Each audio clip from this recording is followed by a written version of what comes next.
तो बच्चा पार्टी हमने प्रीवियस जो क्लास हुई थी उसमें हमने पढ़ा था पायरोलाइसिस, है ना, या थर्मल डिकम्पोजिशन आप कह सकते हो। और आज की क्लास में हम एक नया टॉपिक स्टार्ट करने जा रहे हैं जिसका नाम है एल्काइंस। तो एल्काइंस के बारे में पढ़ेंगे।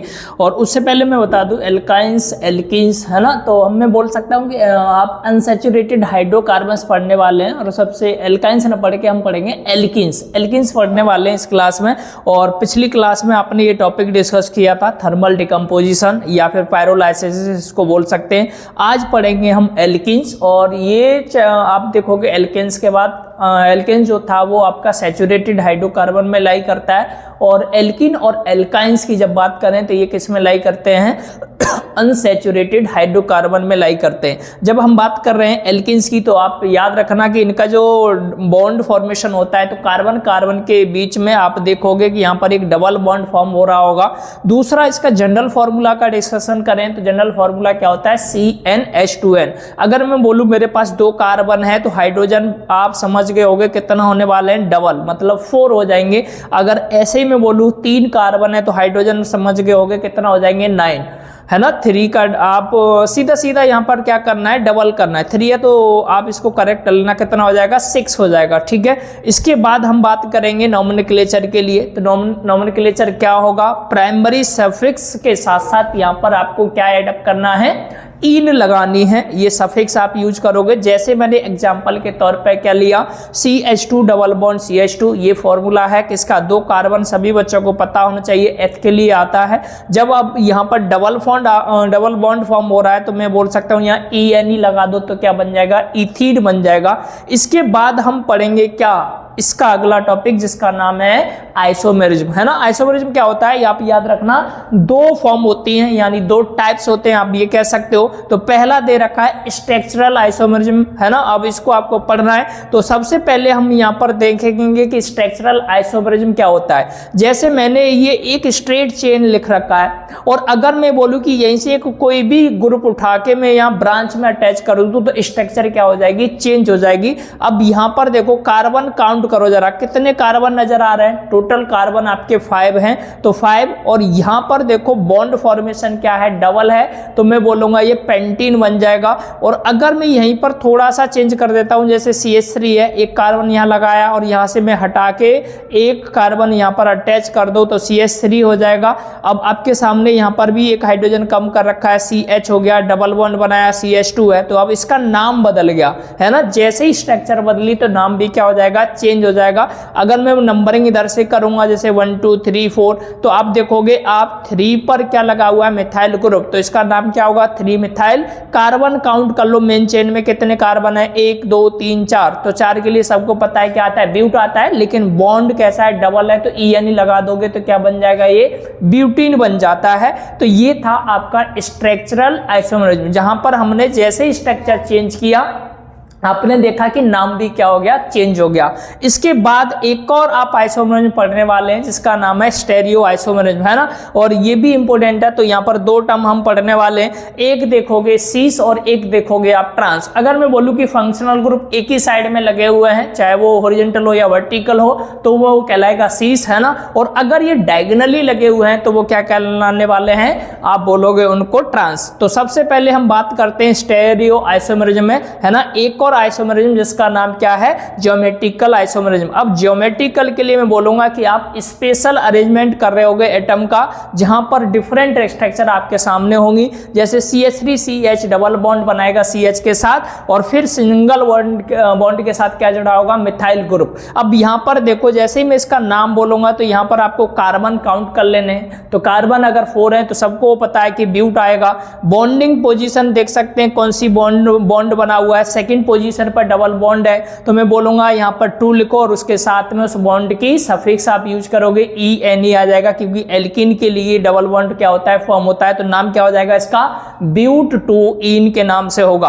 अब यहाँ पर एक और चीज देखो, जैसे कार्बन कार्बन के बीच में क्या लगा हुआ है? डबल बॉन्ड बन रहा है। एक मिथाइल ग्रुप इस साइड है और एक मिथाइल ग्रुप यहाँ लगा हुआ है। अगर मैं बोलूंगा ये दोनों फंक्शनल ग्रुप एक ही साथ में लगे हुए हैं, इधर देखो हाइड्रोजन वाला लगा हुआ है, तो आप बोलो बोलोगे ये स्ट्रक्चर या ये आइसोमर्स हमेशा किस में होगा, सीस के लिए होगा, तो इसको हम सीस पोलर बोल सकते हैं, है ना, पोलर साइड, क्योंकि सेम साइड है। और यहाँ पर देखोगे मिथाइल ग्रुप डायगोनली लगे हुए हैं, हाइड्रोजन भी डायगोनली लगा हुआ है ना, डायगोनल बोलते हैं इनको, आप ऐसे ड्रॉ करके देख सकते हो। तो ये कंडीशन होगी ट्रांस के लिए और नॉन पोलर के लिए होता है। इसके बाद हम बात करेंगे कि भाई एल्कीन को प्रिपेयर कैसे किया जा सकता है, तो प्रिपरेशन ऑफ एल्कीन पढ़ने वाले हैं। अब हम सबसे पहले पढ़ने वाले हैं कि भाई एल्कीन्स को आप एल्काइल हैलाइड के साथ कैसे बना सकते हो। तो एल्काइल हैलाइड का फॉर्मूला सबको याद होना चाहिए, क्या होता है, जनरल फॉर्मूला RX होता है। तो अगर मैं बोलूं कि भाई the process of dehydrogenation is non age, आप बोलोगे कि ये क्या होगा, एक एलिमिनेशन हमने कर दिया, है ना। तो आप यहां से देखो एक स्ट्रक्चर मैंने लिखा है CH3CH2Br,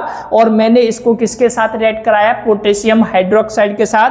अब यहां पर होगा क्या, एल्कोहलिक कंडीशन है, यहां पर ये ध्यान रखना है। तो आप बोलोगे जैसे ही ये इसके साथ रिएक्ट करेगा, OH इसके साथ जुड़ेगा, तो ये बॉन्ड एल्केन, है ना। अब ये कन्वर्ट हो रहा है, आप देख रहे हो किसमें, एल्कीन में, डबल बॉन्ड आ गया आपके सामने, है ना। अब डबल बॉन्ड जैसे ही आया, आप काउंट कर सकते हो, 2 कार्बन है, 2 के लिए एथ आता है।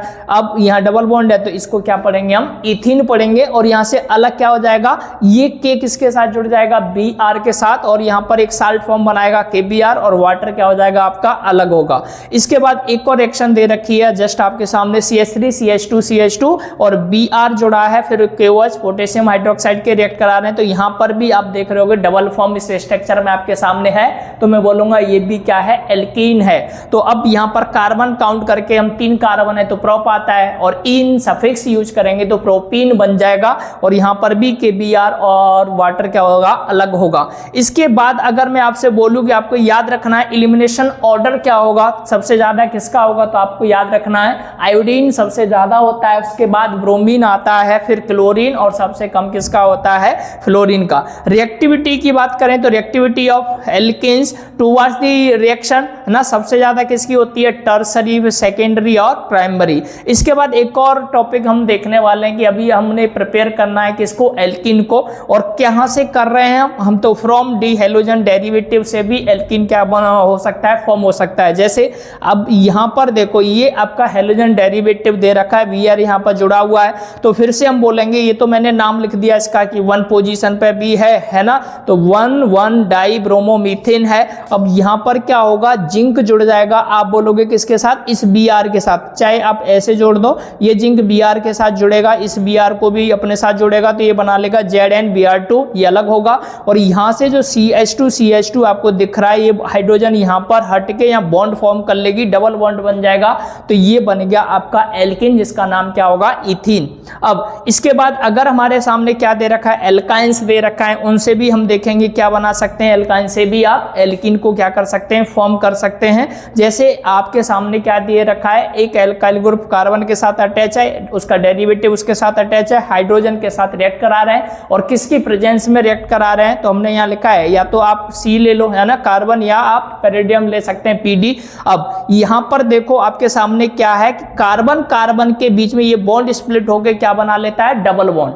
जैसे ही डबल बॉन्ड बनेगा तो हम यहाँ पर देख रहे हैं कि एक साइड में एक तरफ डेरिवेटिव आ जाता है और दूसरी तरफ वो एल्काइल ग्रुप होता है, और नीचे वाली साइड में आपको क्या दिख रहा है, हाइड्रोजन जुड़ा हुआ। तो ये सेम साइड आ गई, इसका मतलब ये सीस वाली क्या होगी, स्ट्रक्चर फॉर्म होगी, और एल्कीन को हम बोल सकते हैं ये सीस एल्कीन बन जाएगा। ऐसे ही एक और एल्काइन आपके सामने दे रखा है, इसको मैं बोलूं NH3, लिक्विड NH3 के साथ क्या कराइए आप, रिएक्ट कराओ। तो यहाँ पर भी हम देखेंगे क्या होगा कि एक कार्बन कार्बन के बीच में क्या बन रहा होगा, डबल बॉन्ड, और जो एल्काइल था, एल्काइल ग्रुप बोल सकते हो आप, या उसका जो डेरिवेटिव है वहां पर ऊपर वाली स्ट्रक्चर में ये सेम साइड था। अब इस स्ट्रक्चर में आप देख रहे होगे डायगोनली है, कैसे दे रखा है, डायगोनली, हाइड्रोजन भी डायगोनली है, तो ये ट्रांस वाली एल्कीन क्या हो जाएगी, फॉर्म हो जाएगी। एक और दे रखा है, इथाइन दे रखा है, और इसको फिर से H2 के साथ रिएक्ट कराएंगे तो हम क्या देख रहे हैं कि इथीन क्या हो जाता है, फॉर्म हो सकता है। इसके बाद एक और टॉपिक दे रखा है कि हम एल्कीन और किससे बना सकते हैं, तो मैंने लिखा फ्रॉम एल्कोहल से भी आप क्या बना सकते हो, एल्कीन फॉर्म कर सकते हैं। जैसे हमने लिया सबसे पहले इथेनॉल, इथेनॉल में आपने सल्फ्यूरिक एसिड के साथ इसको क्या कराया, रिएक्ट कराया, और जैसे ही रिएक्ट कराएंगे तो यहाँ से क्या होने वाला है कि ये वाली चीज़ें क्या होंगी, या बॉन्ड फॉर्म में इसके साथ जुड़ेगा तो ये क्या बना लेगा, इथीन फॉर्म हो जाएगा। अब आपको एल्कीन की क्या पढ़नी है, फिजिकल प्रॉपर्टी। जब हम बात करेंगे फिजिकल प्रॉपर्टी में सबसे पहले किसका, मेल्टिंग पॉइंट। अब alkenes have higher melting point, alkenes का हमेशा क्या होता है, हायर मेल्टिंग पॉइंट होता है, किससे ज्यादा, एल्कीन से, याद रखना।